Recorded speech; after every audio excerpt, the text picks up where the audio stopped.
Ce n'est qu'à ce moment-là que Jenna, qui semblait perdue dans une rêverie, est revenue à la réalité. Instinctivement, elle recula de 2 pas et se fondit dans l'ombre projetée par le bâtiment. Alors que ses pensées s'affrontaient, le chaos régnait dans son esprit. C'est Gabriel? Je le revois. Ne s'est-il pas transformé en monstre et ne s'est-il pas dirigé vers l'auberge? Est-ce l'auberge? L'auberge du Coq Doré est l'auberge? Non, la vraie auberge du Coq Doré n'est définitivement pas une auberge. Sinon, Ciel et l'organisation secrète avec les cartes de tarot comme nom de code l'auraient découvert depuis longtemps. Est-ce une image miroir de l'auberge du Coq Doré, ou est-ce le croquis de quelqu'un quelque part? Jenna a rapidement déduit, en s'appuyant sur les informations disponibles. Pourtant, après réflexion, elle sentit que quelque chose n'allait pas. L'auberge du Coq Doré utilisait un système de dénomination comme les chambres 207 et 305. Selon la prophétie de Bouvard, Voisin Samson était dans la salle 7 et Puali de Roquefort dans la salle 12. Elle ne correspondait pas. Il doit y avoir quelque chose qui ne va pas.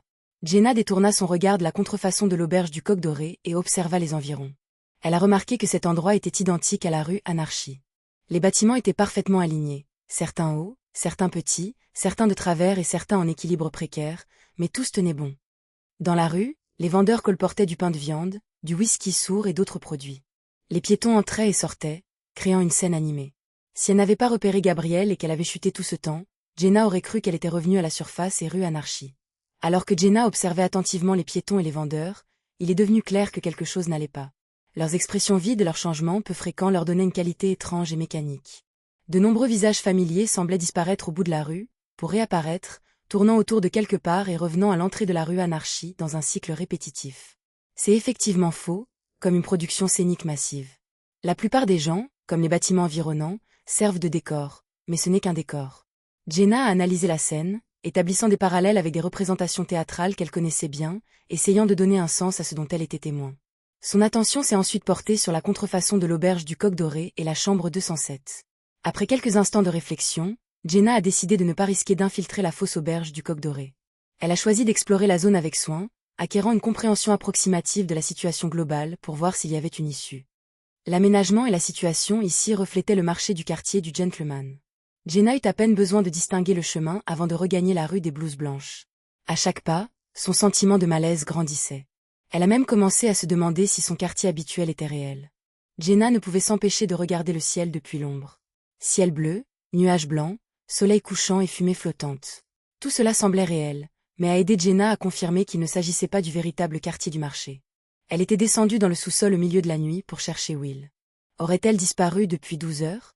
De l'autre côté du 3 rue des Blouses Blanches, Jenna a inspecté l'appartement 601. À côté de la vitre du salon, elle a aperçu Franca, vêtue d'un chemisier et tenant une bouteille de vin rouge foncé à la main. Ses cheveux blonds étaient attachés en queue de cheval. Derrière Franca, Jenna, vêtue d'une robe bleu clair, s'occupait de ranger, disparaissant parfois de la vue de la fenêtre. Jenna n'a pas été choquée, mais son cœur s'est serré. Elle et Franca étaient indéniablement présentes. Est-ce vraiment le reflet du quartier du marché? Jenna a observé Franca de près et a confirmé que Franca utilisait toujours sa main droite, excluant la possibilité qu'elle soit une personne miroir. De même, dans l'appartement 601, les expressions vides de Franca et de Jenna persistaient alors qu'elles poursuivaient leur vie en suivant des chemins prédéterminés sans aucune déviation. Tout en restant cachée dans l'ombre, Jenna réfléchit à l'emplacement de la sortie. Manquant de beaucoup d'expérience, elle s'est inspirée des récits de Lumian et des pièces de théâtre dont elle avait été témoin. Dois-je me diriger vers la frontière et enquêter aux confins de ce faux monde? Puisque ce lieu reproduit fidèlement le quartier du marché. Enfin, au moins la rue Anarchie et la rue des Blouses Blanches, il ressemble à un reflet. Pourrais-je trouver la sortie en localisant des endroits distincts? L'Église nous a toujours dit qu'on pouvait se réfugier dans la cathédrale en cas de danger ou d'accident. Je me demande à quoi ressemble l'église Saint-Robert ici. Cherche-t-il la protection de Dieu ou adhère-t-il au soleil noir? Si c'est vraiment le soleil noir, c'est un tout autre royaume. Jenna a décidé de se diriger furtivement vers l'avenue du marché et d'observer l'état de l'église Saint-Robert de l'église éternel soleil flamboyant dans ce monde étrange. Elle veillait à ne pas s'exposer aux passants, aux habitants des deux côtés ou aux vendeurs de journaux vendant leurs marchandises. À travers les ombres diverses, elle tourna prudemment et tranquillement vers l'avenue du marché. Après avoir parcouru une certaine distance, les yeux de Jenna se sont soudainement figés. Il n'y avait aucune trace de la salle de bal Brise sur l'avenue du marché. Là où aurait dû se trouver le bâtiment de couleur kaki et la statue du crâne, il n'y avait qu'une obscurité impénétrable. Même la lumière du soleil ne pouvait pas la percer. Dans cette scène sombre semblable à un trou noir, des lignes rouges vifs alternaient entre se matérialiser lentement et être consommées par l'environnement. Leur destination finale restait un mystère. Qu'est-ce qui est le plus particulier dans cet endroit? La salle de bal Brise. Si elle a mentionné qu'il y avait quelque chose d'ancien et de sinistre sous la salle de bal brise. Jenna regardait dans l'obscurité, sentant que cela pourrait être le cœur du problème. Marmonnant pour elle-même, Jenna réfléchit. Pourrais-je quitter ce monde étrange en marchant dans ces ténèbres? Mais j'ai l'impression que non seulement cela ne mène pas à la sécurité, mais que cela représente également un danger. Je ne peux pas entrer imprudemment. Alors que ces pensées traversaient l'esprit de Jenna, elle fut soudainement secouée par une agitation.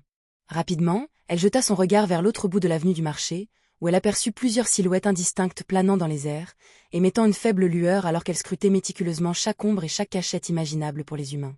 Ils ont saisi une pile de papier qu'ils ont comparée aux piétons sur la route. Le cœur de Jenna se serra alors qu'une pensée lui traversait l'esprit. Les maîtres ou les gardes de ce monde ont-ils découvert le tunnel qui s'effondre au-dessus et soupçonné que des étrangers y étaient entrés, les incitant à lancer une recherche approfondie? Incertaine des capacités de ces silhouettes floues émettant une faible lumière, Jenna n'a pas osé prendre le risque de supposer qu'il ne pouvait pas la repérer cachée dans l'ombre. Sa seule option était de revenir rapidement sur ses pas et de regagner la rue des Blouses Blanches, en prévoyant de faire un détour par une zone déjà inspectée. Pourtant, même de l'autre côté de la rue des Blouses Blanches, des silhouettes faiblement éclairées effectuaient des inspections. Le cœur de Jenna s'emballa, au milieu de son malaise, elle eut une idée soudaine. Elle s'est glissée dans un bâtiment voisin, a dispersé de la poussière dans un coin peu visible et a récité une incantation pour devenir invisible. Forte de cette nouvelle invisibilité, elle s'est précipitée dans les ombres de la rue et s'est infiltrée dans l'appartement 601 avant que les personnages flottants ne puissent fouiller le 3 rue des Blouses Blanches. Après avoir patiemment attendu plusieurs instants, Jenna a discrètement suivi l'imposteuse Jenna dans les toilettes. Saisissant l'instant où l'imposteur était occupé à laver un morceau de tissu, Jenna, toujours dans son état d'invisibilité, a sorti un poignard et a exécuté un coup puissant d'assassin. Sa forme s'est matérialisée lorsque son poignard a trouvé sa marque dans le dos de l'imposteur Jenna. Les yeux de la fausse Jenna étaient exorbités sous le choc, mais Jenna se couvrit rapidement la bouche et le nez pour étouffer tout tollé. Après une brève lutte, l'imposteur a connu sa fin. Plutôt que de retirer son poignard, Jenna a choisi de se changer en faux vêtements de Jenna. Sa vaste expérience des vêtements usés l'a aidée à dissimuler le trou dans le dos. Elle a ensuite caché le corps de l'imposteur dans le placard sous l'évier pour empêcher tout sang de couler. Ceci fait, Jenna a remonté le tissu et a imité les actions qu'elle avait observées, conservant l'expression vide. Bientôt, une faible silhouette flotta devant la fenêtre de l'appartement 601. Jenna ne leva pas les yeux, continuant à ranger la table basse, déjà dépourvue d'objets divers. Elle pouvait sentir 2 regards substantiels sur elle, accompagnés du bruit du papier retourné. Après 7 à 8 secondes angoissantes, les silhouettes faibles sont parties à la recherche de l'appartement suivant. Jenna laissa échapper un soupir de soulagement et se dirigea vers les toilettes à un rythme mesuré. Après ce qui venait de se passer, elle a ressenti le besoin urgent de demander de l'aide. Elle ne pouvait plus se permettre d'attendre. Même la sortie suspectée semblait trop dangereuse pour être approchée, et de nombreuses silhouettes émettant une faible lumière patrouillaient la zone. Même si ces personnages ne semblaient pas trop formidables, Jenna savait que les engagés attiraient sans aucun doute l'attention des administrateurs de ce monde. Si cet endroit était effectivement l'auberge, les précédents résidents, bénéficiant des bienfaits des dieux maléfiques, constitueraient une menace importante. Cela incluait Madame Night Puali, qui alternait entre un demi-dieu et une séquence 5, ou le véritable demi-dieu, cirque l'inhabitant voisin Samson. Jenna n'avait pas demandé de l'aide au monde extérieur depuis le début parce qu'elle n'avait pas les moyens d'envoyer un message sans quitter cet endroit. Désormais, elle n'avait d'autre choix que de tenter quelque chose. Je me demande si le bureau télégraphique ici peut être utile. Cela ne semble pas prometteur. Et peut-être devrais-je offrir une prière à une divinité et réciter son nom honorifique en Hermès. J'espère qu'il pourra entendre mon appel. Le cœur de Jenna s'emballa alors qu'elle saisit l'occasion pour nettoyer le chiffon dans les toilettes. Elle étendit les bras et commença à réciter le nom honorifique de l'éternel soleil flamboyant. Le puissant soleil éternel et flamboyant, la lumière inextinguible, l'incarnation de l'ordre, le dieu des actes. Alors que les doux mots d'Hermès résonnaient, l'environnement de Jenna restait inchangé. Elle ne pouvait s'empêcher de regretter de ne pas avoir pris sa décision après être devenue une sorcière et avoir fait confiance à Monsieur Fool. De cette façon, elle aurait pu obtenir le nom honorifique de The Fool de Lumion. Mais désormais, il était trop tard pour envisager cette option. Ouf! Jenna poussa un soupir et récupéra la pièce d'or porte-bonheur dans une poche cachée de sa robe bleu clair. Elle pensait que sa meilleure option était de compter sur la chance pour le moment. Elle voulait voir si la chance seule pouvait l'aider à obtenir une réponse sans utiliser un nom honorifique complet.